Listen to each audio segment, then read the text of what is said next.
Evangelho de João, capítulo 8, nós vamos dar sequência hoje à segunda tríade maligna que nos mantém escravizados.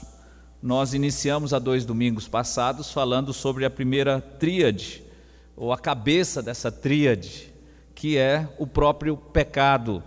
Nós estamos baseando aqui na pregação de Jesus Cristo, quando ele diz que ele é a luz do mundo, e quem anda após ele não anda em trevas. Então ele nos revela a respeito desse estado em que todos os seres humanos se encontram, que é o estado de escravidão, quando ele diz no versículo 36 do capítulo 8: se pois o Filho vos libertar, verdadeiramente sereis livres. Então vimos que a primeira tríade do pecado, o Senhor Jesus Cristo é o único capaz de nos manter livres da escravidão, nos libertar da escravidão ao pecado. E a partir do versículo 37, nós vamos ler hoje até o versículo 50, nós vamos falar da segunda tríade que estão ligadas, que é o pecado, o diabo e também a morte. Se não fosse o pecado, nós não estaríamos ligados à segunda tríade, que é uma pessoa, um ser, não um ser humano, que é o próprio diabo. E nós não saberíamos disso se Jesus Cristo não tivesse nos revelado. Então, João 8, versículo 37 até o versículo 50, vamos ler juntos, se você tem aí aberta a sua Bíblia.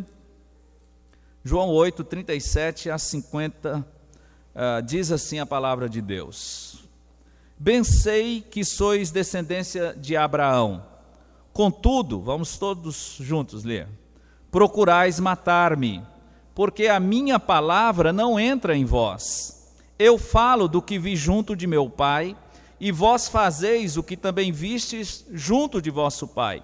Responderam e disseram-lhe: nosso pai é Abraão. Jesus disse-lhes: se fosseis filhos de Abraão, faríeis as obras de Abraão. Mas agora procurais matar-me, a mim, homem que vos tem dito a verdade, que de Deus tem ouvido. Abraão não fez isso. Vós fazeis as obras de vosso pai. Disseram-lhe, pois: nós não somos nascidos de fornicação, temos um pai que é Deus. Disse-lhes, pois, Jesus: se Deus fosse o vosso pai, certamente me amaríeis, pois que eu saí e vim de Deus, não vi de mim mesmo, mas ele me enviou. Por que não entendeis a minha linguagem? Por não poderdes ouvir a minha palavra.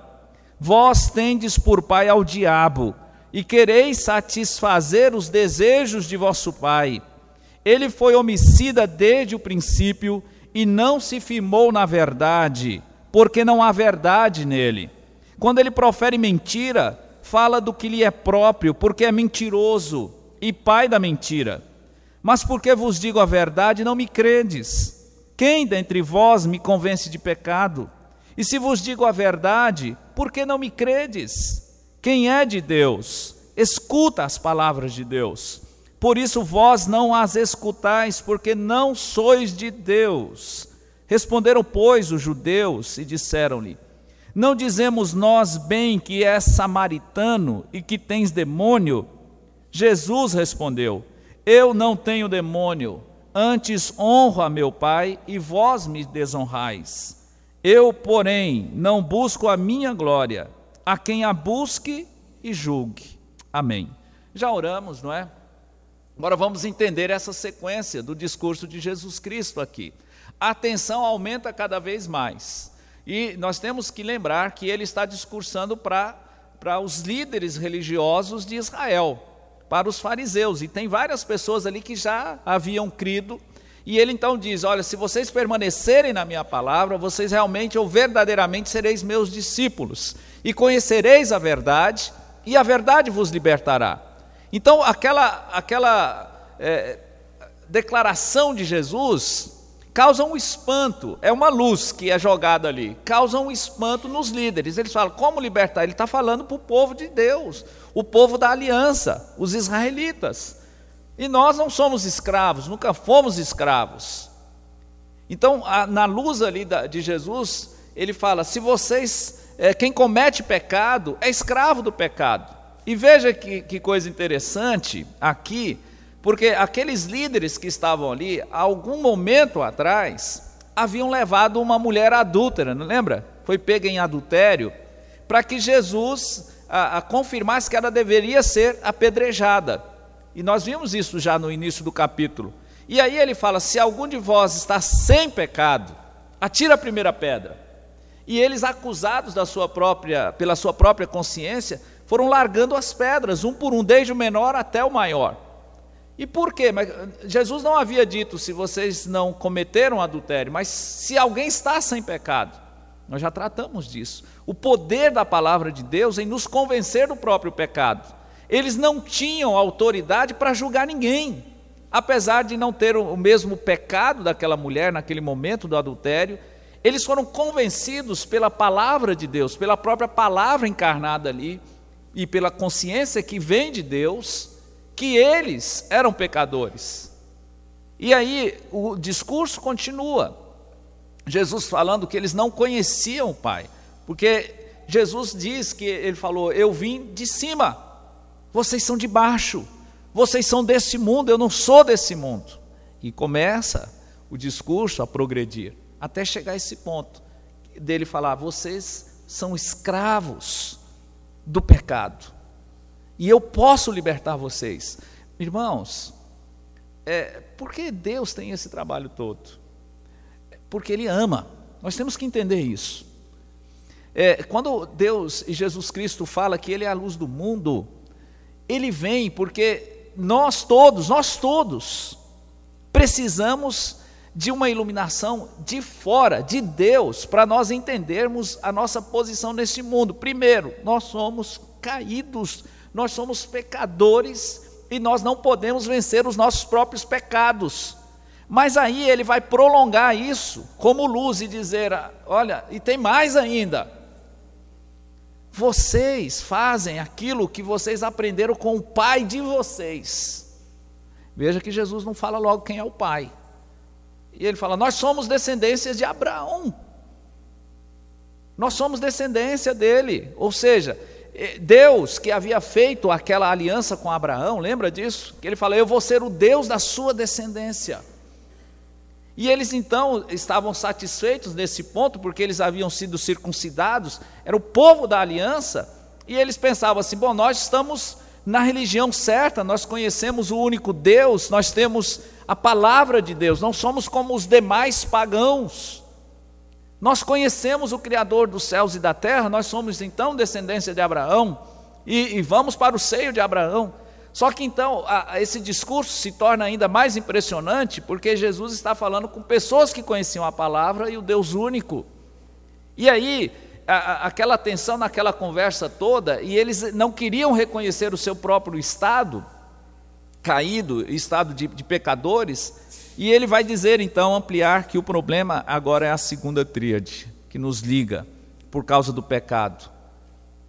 Todo ser humano está ligado ao diabo, num relacionamento tão íntimo que é chamado de filhos do diabo. Isso aqui é uma verdade universal, porque o que geralmente nós aprendemos por aí é que todo mundo é filho de quem? De Deus. Todos somos filhos de Deus. Eu estava ouvindo uma entrevista com um doutor muito estranho, né? Mas ele estava falando que uma religião, na verdade, mudou a vida dele, porque quando chegaram na casa dele, chegaram dizendo que ele era filho de Deus. E aquilo, ele disse, mudou a vida dele. Eu acredito realmente que mudou, né? Porque ele disse que a partir dali, ele pôde se ver não como um traste, como o pai dele falava, mas como alguém que podia ser alguma coisa nesse mundo. Então mudou realmente a vida dele aqui. E durante a entrevista, eu parei ali para assistir, porque eu achei interessante, eu queria ouvir o que aquele homem tinha realmente recebido como mensagem. Aí ele fala de Jesus Cristo, porque alguém pergunta, você não já cometeu erros? Ele fala, todos nós já. Aí ele fala, inclusive, Jesus cometeu erro. Aí naquela hora eu percebi, ele não é um cristão. Acusar Jesus de cometer erros é acusar Jesus de pecado. Se Jesus comete erros, nós temos que pegar a Bíblia e rasgá-la, rasgar, porque nós estamos colocando a fé em um homem, apenas um homem, que comete erros. É como você seguir um ideologista, um político, um filósofo, alguém que tem boas ideias, mas que é homem mente, homem comete erros. E aí o que ele fala do erro de Jesus foi expulsar aqueles comerciantes do templo do Senhor, por causa do zelo da palavra. Ele cumprindo a profecia, esse médico, que é uma celebridade aí, acusa, ele tem a coragem de acusar, a ousadia, porque ele aprendeu isso na religião que ele está. Jesus é irmão de Satanás. Ele estava apenas repetindo a heresia a qual ele foi ensinado. E aí ele fala de outras pessoas que cometeram erro. Podemos falar de Paulo, de Pedro, podemos sim, mas de Jesus Cristo não. Tanto que essa era a tônica da conversa. Veja que durante essa conversa e essa pregação na realidade de Jesus Cristo, porque não era apenas uma pregação aqui, porque Jesus, enquanto ele pregava ou ensinava, os judeus, os seus ouvintes, eles reagiam perguntando. E durante essa conversa, veja, eles acusam Jesus no versículo 48. Nós não falamos que o Senhor então é samaritano? Eles falam que Jesus, então, eles acusam que literalmente Jesus de não ser um judeu ou de ser alguém que veio de prostituição. E além de ser um endemoniado. Olha a visão que eles tinham de Jesus Cristo aqui. E esse médico, celebridade aí, ele está no mesmo patamar. A visão que ele tem de Cristo é essa. É uma visão humana, uma visão de um homem caído. E portanto o que Jesus fala para ele vai ser apenas algumas coisas, pode ser verdade, mas nem tudo é verdade. Porque o problema está na visão que o ser humano tem a respeito de Jesus Cristo. Essa tensão, ela existe.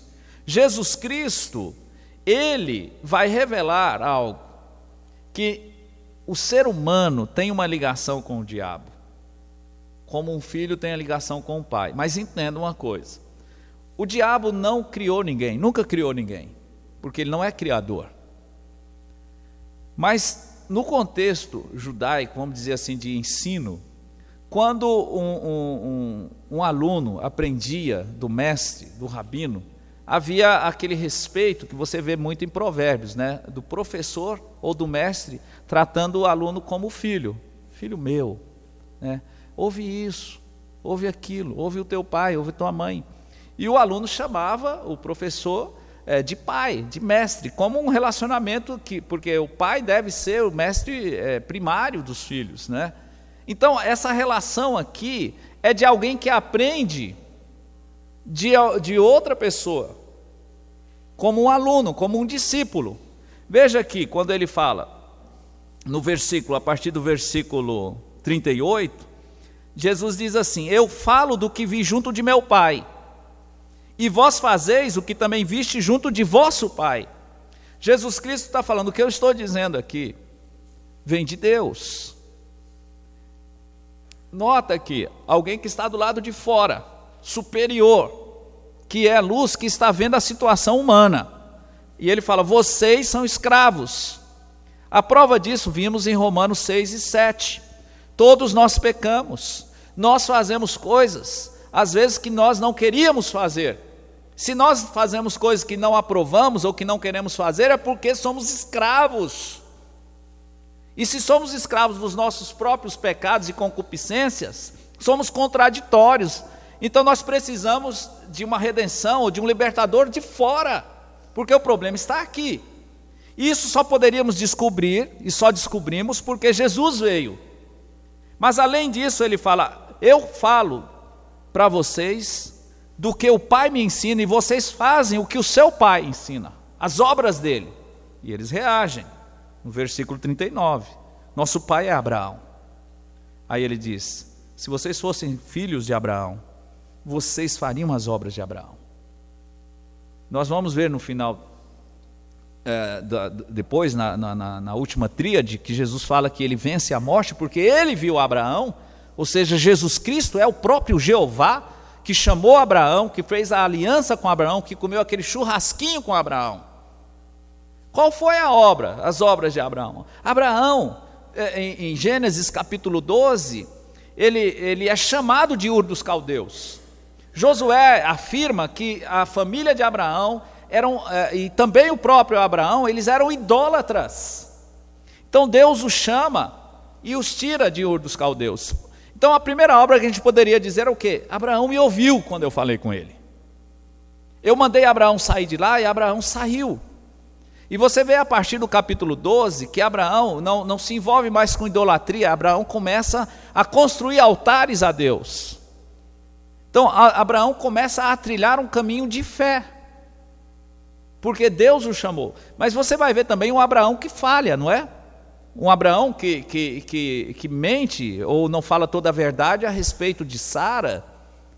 Um Abraão que ouve Sara e comete adultério com a escrava, embora fosse aceitável naquela época, para Deus nunca foi aceitável.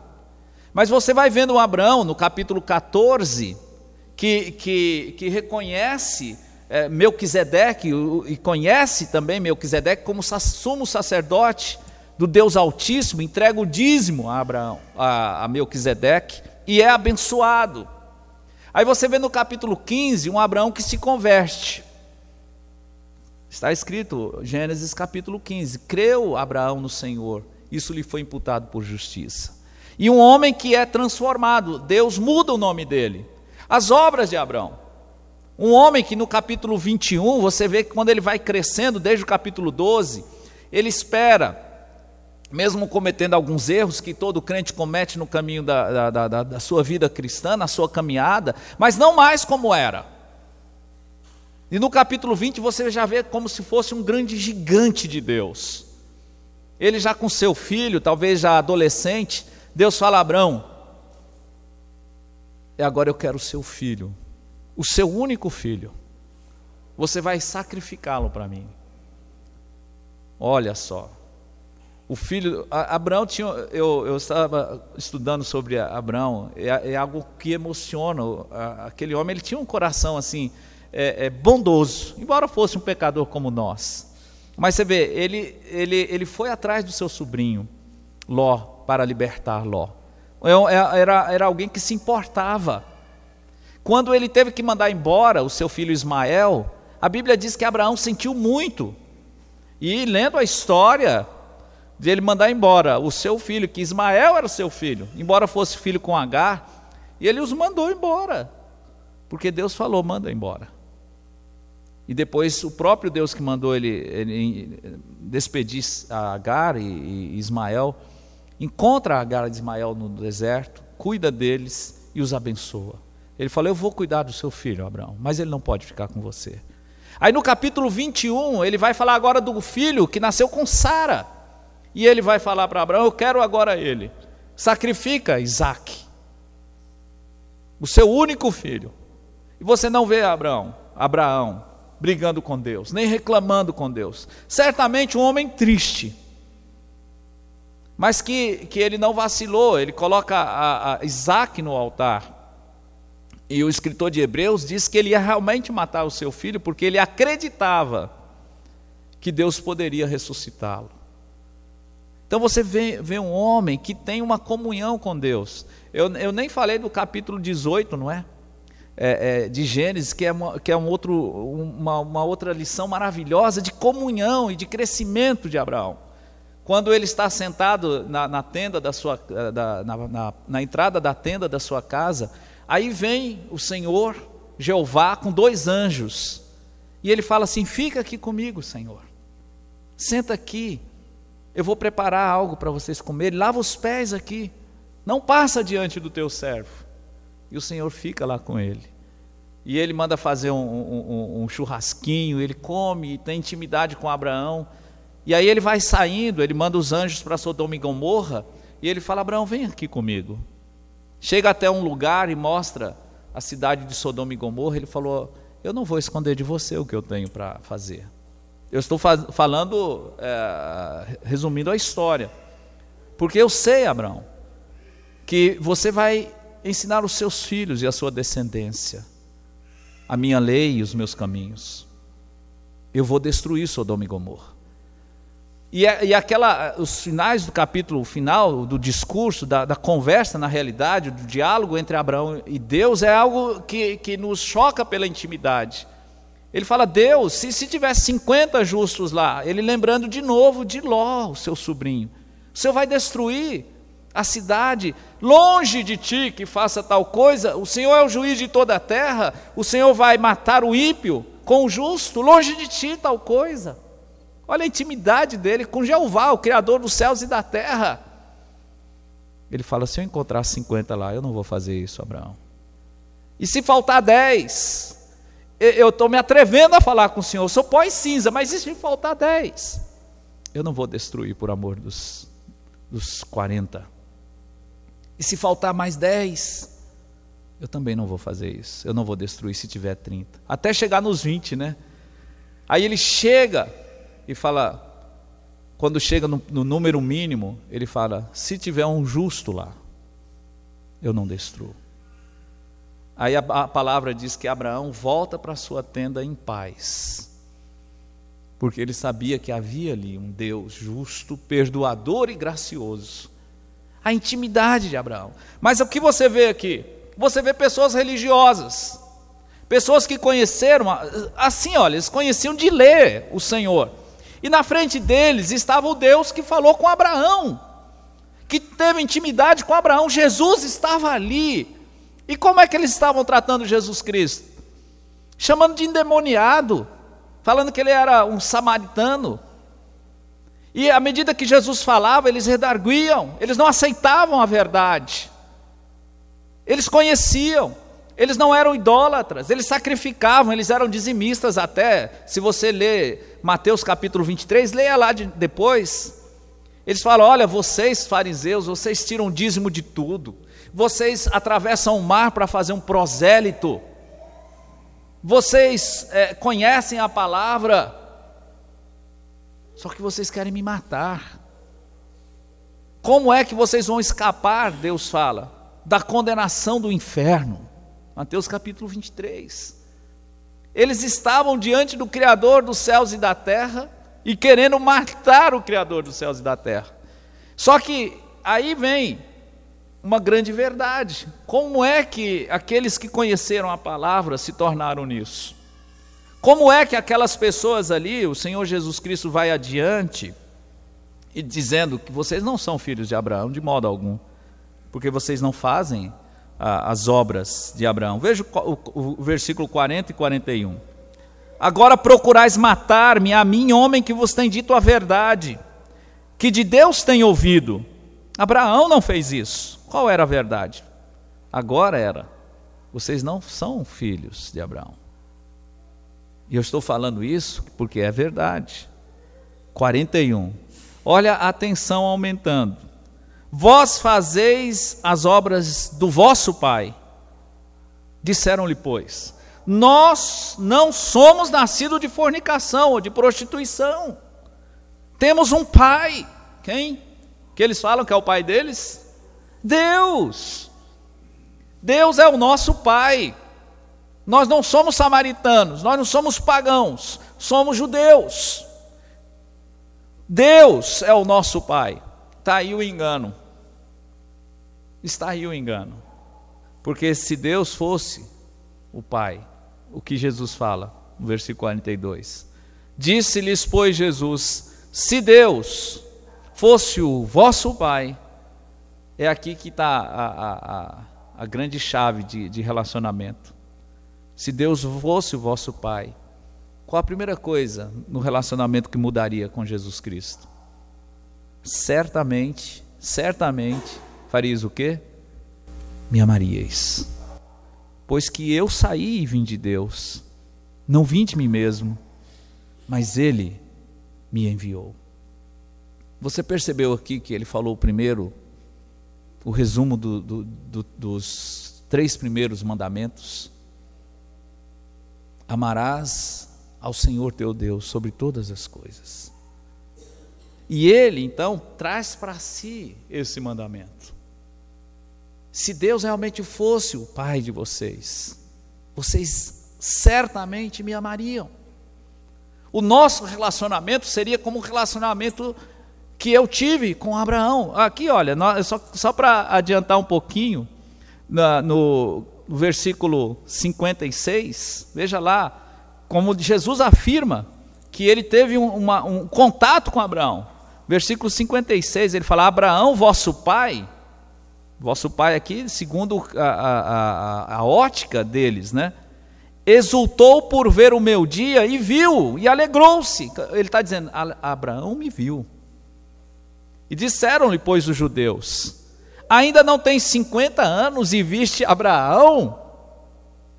Disse-lhe Jesus: em verdade vos digo que antes que Abraão existisse, o que ele diz? Eu sou. Ele acaba de dizer aqui que ele é eterno.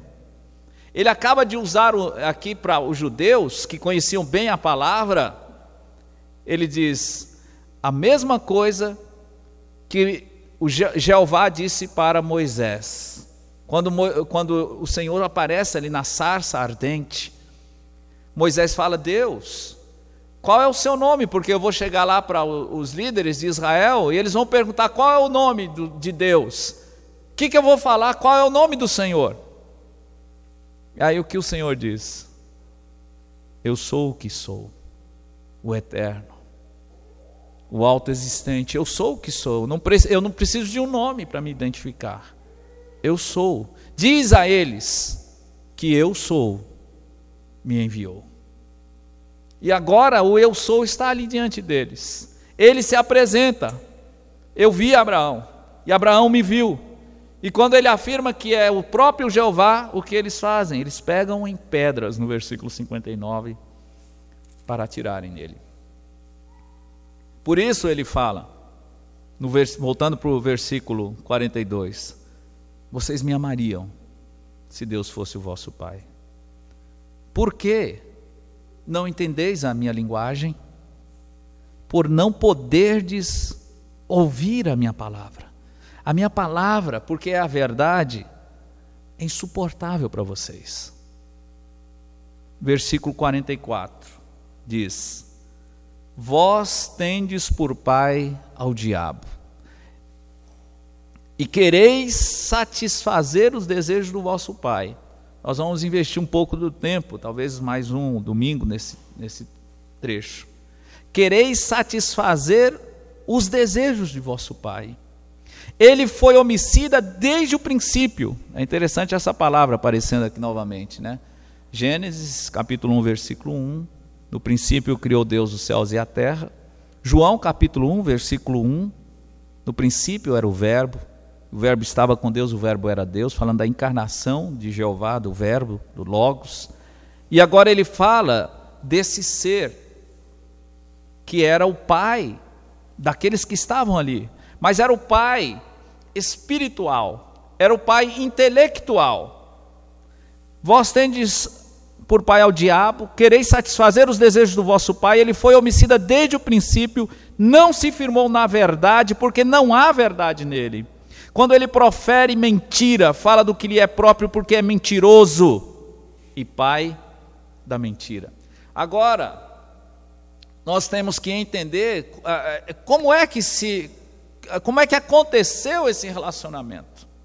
Por que Jesus Cristo diz algo tão terrível de se ouvir? Ele está dizendo aqui muito claramente: todos não são filhos de Deus. Primeira coisa, ele diz: se todos fossem filhos de Deus, todos me amariam. E o amor na palavra de Deus, ele é revelado a partir do relacionamento com Jesus Cristo e em obediência a Jesus Cristo. Ele também vai dizer isso: aquele que me ama, ele me obedece. E é um relacionamento não apenas ritualístico ou religioso, é um relacionamento de intimidade. Percebe uma coisa aí? ele fala a respeito do relacionamento com a palavra. Vocês não aguentam a minha palavra. Então, vamos pensar em nós. Vamos trazer agora, vamos entrar nesse grupo e nos entender e nos ver como se nós estivéssemos ouvindo aquele discurso de Jesus e pensarmos assim: o que a palavra de Deus, o que esta palavra que vem de Deus, a palavra escrita de Deus, tem sido na sua vida? Qual a mudança que ela tem provocado na sua vida? Até que ponto ela é realmente o seu alvo de obediência? Até que ponto, quando você e eu ouvimos essa verdade, nós procuramos nos submeter a ela? Porque às vezes nós somos como esses fariseus, nós queremos fazer o mais fácil. O que é o mais fácil? Eu falei na outra semana, quando eu disse daquele pastor que falou para a sogra lá, jogar sal grosso na casa para melhorar o relacionamento conjugal. Isso é fácil. Isso é fácil. O que é difícil? É difícil para o marido assumir, por exemplo, o que diz em Efésios capítulo 5. Maridos, amai as vossas esposas, como Cristo, veja a referência, como Cristo, padrão, amou a sua igreja e se entregou por ela, para sustentar, para amar, para suprir, para santificar. E o papel então que Deus, a palavra, diz: marido, cuida da sua esposa, seja o pastor para ela, seja o salvador dela, seja o santificador dela, seja no seu lar o sacerdote. Quantos de nós temos assumido isso? Quantos? E aí ele é como uma bazuca, né? Ou na realidade é a espada, né? A espada primeiro estava apontada para a esposa, não é? Sujeite-se ao seu marido.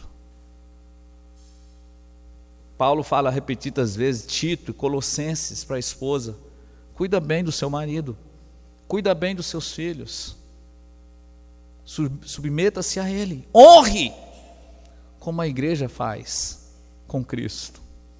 E aí vem para vocês essa pergunta, você esposa: até que ponto você tem levado isso a sério?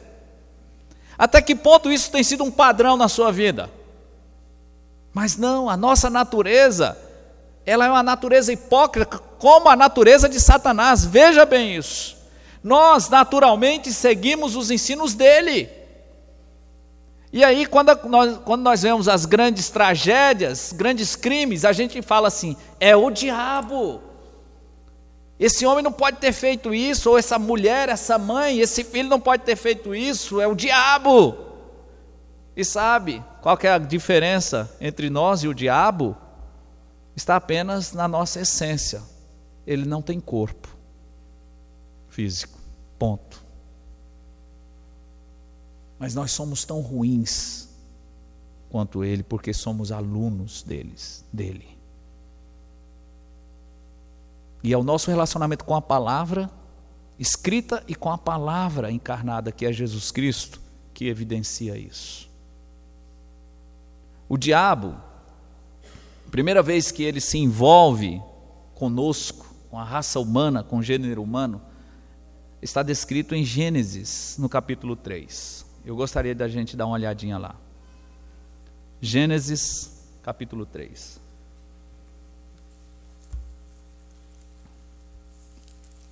Eu insisto muitas vezes nessa questão da família. Sabe por quê? Porque é na nossa casa que a nossa fé é revelada. É lá. É lá. Não é nos prédios onde nós cultuamos a Deus. Não são nos templos. A nossa fé é revelada em casa. Veja uma coisa interessante. Semana que vem, se assim Deus permitir, eu vou tratar sobre a história do próprio Satanás, do pensamento dele com relação ao próprio Altíssimo, e como o pecado começou nele, e como o pecado que começou nele e a morte foi introduzida aqui nesse mundo. Mas hoje eu quero tratar sobre essa questão, como o nosso envolvimento com Satanás, quando teve início isso, e como é. Então no capítulo 3, versículo 1, veja a sequência. Logo após a criação de Adão e Eva, que acontece no 6º dia, não é? Está escrito isso em Gênesis capítulo 1, no capítulo 2 descreve como foi, né? Primeiro Adão, depois Eva, e aí nós temos o casamento. Veja bem, nós temos o casamento, a aliança feita, antes de Adão conhecer Eva, antes deles serem uma só carne, Deus os abençoa, ele recebe, ele faz a promessa de que os dois são um, não é isso? E Deus os abençoa e manda multiplicar. Então, isso aconteceu no 6º dia, o casamento foi no 6º dia. O 7º dia Deus descansa, provavelmente Adão e Eva também descansam, e não acontece nada ainda de mal. Deus descansa e abençoa o 7º dia. Mas a partir do 1º dia da semana nós temos um evento, não sabemos o tempo, eu acredito que foi logo a partir do 1º dia, se não foi o 1º dia depois da criação, talvez o 8º dia, o 1º dia da semana, talvez, então eu estou falando talvez aqui, porque Eva ainda não estava grávida. Agora, se acontece no 1º dia da semana, nós temos um evento aqui que nos chama a atenção, capítulo 3, versículo 1 de Gênesis. Ora, a serpente era mais astuta que todos os animais do campo que o Senhor Deus tinha feito. E esta disse à mulher, já isso aqui nos chama a atenção, porque Deus nunca criou um animal que fala, viu? Nunca. Não havia nenhum, não há animal que fala. Nós sabemos que alguns apenas repetem os sons, né? Como o papagaio, né? Repete, mas eles não conversam, eles não comunicam, eles não têm essa capacidade. Aqui é o diabo que está usando uma serpente. Eu costumo dizer que é a primeira sessão espírita que nós temos na face da terra. O diabo entra no corpo de uma serpente. E Eva, e é interessante aqui que ele vai procurar Eva, a mulher. E veja a conversa sendo travada aqui. É assim que Deus disse: não comereis de toda a árvore do jardim? Antes de continuar isso aqui, só vamos explicar por que nós sabemos que isso aqui é Satanás, né? Apocalipse capítulo 12, vamos ver rapidamente ali. E nós vamos ver isso semana que vem, o capítulo 12, de uma maneira mais detalhada. Mas em Apocalipse capítulo 12, fala sobre o diabo, e ele é comparado, veja só, ele usa um réptil, né? A serpente. Só que no Apocalipse 12 ele já não é mais uma serpente, ele já é um grande dragão, por causa justamente do grande poder destruidor desse ser. Mas é dito assim no versículo 9: e foi precipitado, ou seja, lançado na terra, o grande dragão, a antiga serpente, chamada o diabo e Satanás, que essas duas palavras, o diabo grego, Satanás hebraico, os dois significam opositor, que engana quem? Todo o mundo, não apenas uma parte dele. Ele foi precipitado na terra, não no inferno, e os seus anjos foram lançados com ele, os demônios, tá bom? Então aqui nós temos toda a escritura completa, nós sabemos que era o diabo usando a serpente. E veja o diálogo aqui. Ele não começa o diálogo xingando Deus. Não começa. Esse estereótipo que se tem do diabo, que já é por causa do Apocalipse, né, é um ser vermelho, de chifre, né, horroroso. Interessante, a Bíblia não narra ele assim. Lá no Apocalipse é uma linguagem figurada, fala do grande poder destruidor e maligno dele. Mas até Paulo fala que quando ele se apresenta para alguém, ele se apresenta como um espírito ou um anjo de luz. Segundo aos Coríntios, no capítulo 11. Aqui na terra é diferente. E aqui ele não se apresenta como tal.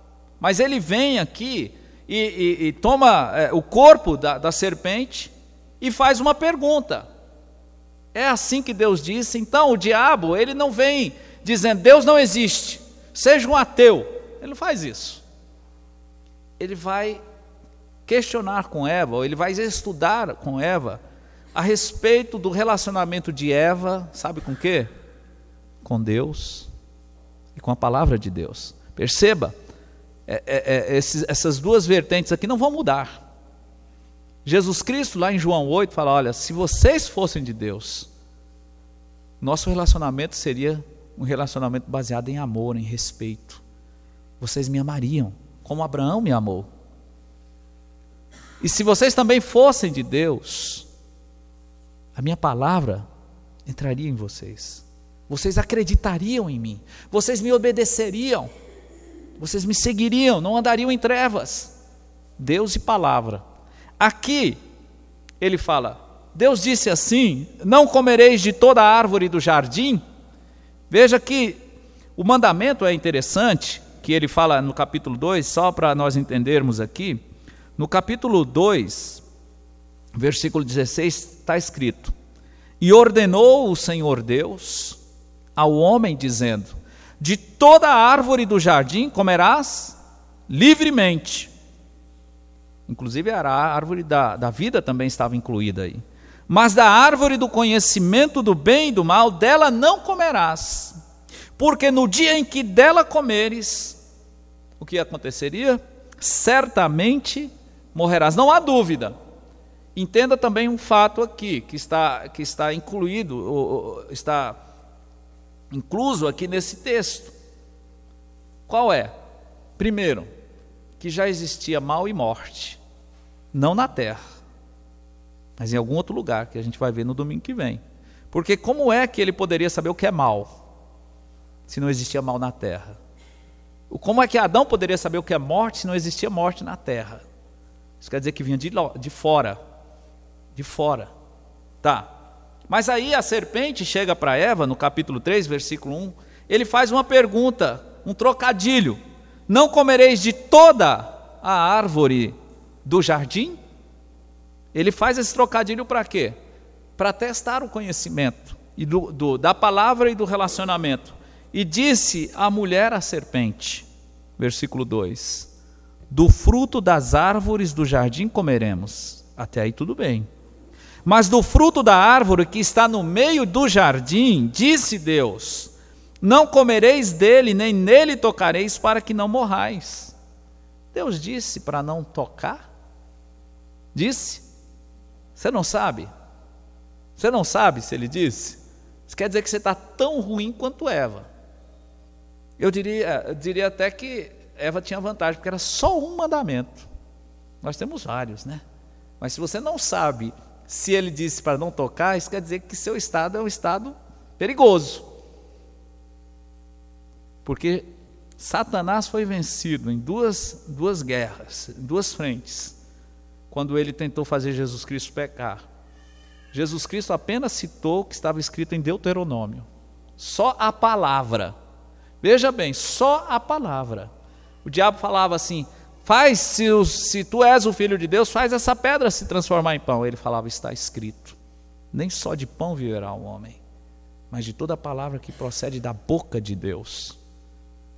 E ele percebe então que Jesus está afirmado na palavra. Aí vem a segunda tentação, quando ele fala sobre, ele leva Jesus Cristo, oferece, ele fala para Jesus Cristo pular, né, do pináculo do templo, porque está escrito. Satanás vai citar o Salmo 91. Aos seus anjos ele ordenará a teus respeito, para que não tropece com teu pé em pedra. E aí Jesus Cristo faz o quê? Sal grosso nele. Como é que chama aquela plantinha lá?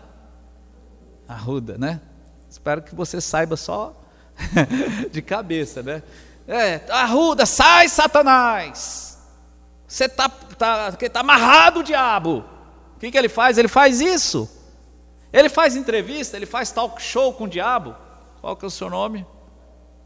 Por que você está aqui? Porque eu vim aqui para matar, para destruir. Você está aqui, diabo. Ele não faz isso. O que ele fala? Também está escrito, não tentarás o Senhor teu Deus. Só a palavra. E ele oferece para o Senhor Jesus o mundo e toda a glória. O que Jesus faz? Não tentarás o Senhor teu Deus. Está escrito. E aí Tiago, meio irmão de Jesus, escreve lá em Tiago capítulo 4. Ele fala: sujeitai-vos, portanto, a Deus. Resisti ao diabo, e ele fugirá de vós. Paulo escreve ao povo de Éfeso: não deis lugar ao diabo. Não mente mais. Não sai da sua boca a palavra torpe. Para de roubar. Não dá lugar ao diabo. Tudo na palavra. E Eva acrescenta algo. E o diabo é um ser inteligente, irmãos. O diabo é inteligente, ele é um estrategista. Vamos ver semana que vem que ele tem um poder tão grande que ele conseguiu seduzir anjos. E ele vai conseguir enganar uma mulher que não tem pecado. No versículo 4, quando o diabo então percebe que Eva não está firme onde? Na palavra, ele dá o bote. Então a serpente disse à mulher o quê? Certamente não morrereis. O que Deus tinha dito antes? Certamente morrereis. Jesus havia dito: o diabo é mentiroso. Quando ele fala a mentira, ele fala daquilo que lhe é próprio, porque ele é mentiroso e pai da mentira. Como é que nós podemos identificar uma mentira? Diz para mim. Diz. Conhecendo a verdade. A palavra escrita e a palavra encarnada, Jesus Cristo. É aqui. É aqui que está toda a vitória sobre ele. Cristo e a sua palavra. Ele não fala que Deus é mentiroso. Veja, ele não fala que o Senhor não existe. Mas ele diz: eu tenho uma outra verdade. E embora não afirme, ele está dizendo: Deus mente e eu falo a verdade. Mas ele não para aí. No versículo 5, olha o que ele vai fazer. Olha essa afirmação blasfema. Olha o desrespeito desse ser. Primeiro ele acusa Deus de mentiroso e dizendo que ele tem a verdade. Versículo 5 ele fala: porque Deus sabe que no dia em que dele comerdes do fruto, se abrirão os vossos olhos, e sereis como Deus, conhecendo ou sabendo o quê? O bem e o mal. Semana que vem a gente vai dar continuidade. Eu quero terminar hoje com Apocalipse capítulo 12, porque é fundamental que você e eu entendamos, e que terminando essa pregação, eu gostaria que todos nós aqui fizéssemos uma avaliação da nossa filiação a partir do nosso relacionamento com a palavra encarnada, que é Jesus Cristo, o Verbo, e com a palavra escrita. Porque se você não obedece à palavra escrita, você também não obedece a Deus. Se você não tem intimidade com Jesus, você não o ama. Portanto, você não é filho de Deus. Entenda bem isso. Você não precisa matar uma criança e comer as entranhas dela para ser um filho de Satanás. Apenas meça o seu relacionamento com Deus por meio de Jesus Cristo e com a palavra. Você ama Jesus? Você tem intimidade com Ele? Você sabe disso.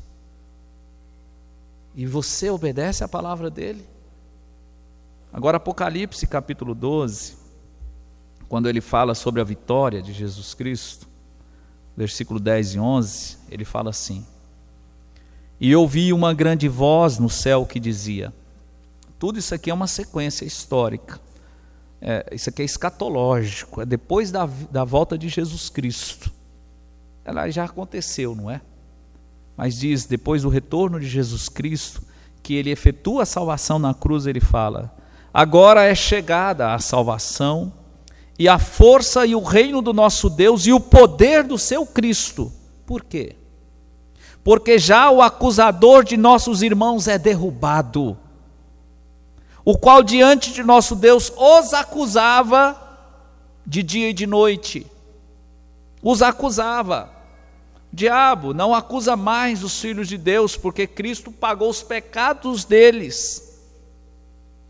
Ele foi derrubado como o acusador. Jesus o venceu. Mas junto com a vitória de Cristo, o versículo 11 diz, eles o venceram. Venceram quem? O diabo. Pelo sangue do Cordeiro. O sangue de Jesus que nos purifica de todos os pecados. E pela palavra do seu testemunho. Pela pessoa de Cristo. Fé nele. Pela palavra dele. E no fim aqui ele fala sobre o relacionamento com Deus e com a sua palavra. Não amaram as suas vidas até a morte, mas amaram a palavra e o Deus da palavra. Vamos todos abaixar as nossas cabeças, por favor, todos. Senhor, não permita que Satanás atrapalhe esse momento tão importante. Todos, por favor, cabeça baixa e olhos fechados. O diabo é um ser poderoso, mas ele não é mais poderoso que Jesus. Ele pode te enganar, mas quando a palavra chega e o Espírito opera no coração, nós podemos ser libertos. E a chave de Satanás, o poder dele está justamente no pecado. Mas quando Cristo perdoa todos os nossos pecados, se torna o nosso Salvador pessoal, ele perdeu aquele grande poder e influência. Como está, como é o seu relacionamento com Cristo Jesus? Você pode dizer do fundo do seu coração que você o ama, sem hipocrisia, mas que você o ama, que você tem intimidade com Ele, não que você reza, mas que você ora, aquela conversa gostosa que Abraão tinha, que você tem uma comunhão de intimidade, de saber que Deus fala com você, que Deus o aceita. Você tem essa intimidade com Jesus? E qual é o seu e o meu relacionamento com a palavra de Jesus Cristo? Com a palavra de Deus, a Bíblia Sagrada. Você é dependente de outras verdades que não existem? Mas quando você ouve a palavra, você se curva diante dela e permita que ela tenha poder e autoridade na sua vida e transforme. Agora, se você não tem nenhum relacionamento com Cristo, se aquilo que está escrito na Bíblia para você é apenas um monte de bobagem, você tem que entender que você ainda é filho do diabo. Ele é o seu pai, ele é seu professor, e o seu desejo é fazer o que ele faz: inimizade com Deus e oposição à palavra. Mas se Deus hoje está convidando você a se entregar a Ele, a crer nele, se Ele está te oferecendo hoje o perdão dos seus pecados, e Deus está falando isso ao seu coração, faça uma oração agora ao Senhor. Fala: Senhor, eu preciso dessa salvação. Eu quero receber o Senhor como meu Deus e Salvador por meio de Jesus. Eu quero que o Senhor coloque no meu coração o amor à Tua palavra. Eu quero me tornar um filho de Deus por meio do Senhor.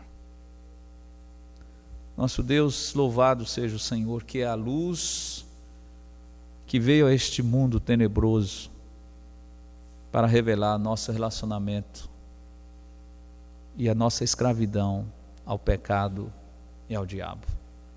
Mas te louvamos porque o Senhor não só nos dá luz sobre essas verdades que são terríveis, mas o Senhor nos dá esperança de vencer tanto o pecado quanto o diabo. Eu peço em Teu nome, ó Deus, que o Senhor envie o Teu Espírito a todos quanto ouvem a Tua palavra, para serem libertos dos seus pecados e do jugo de Satanás.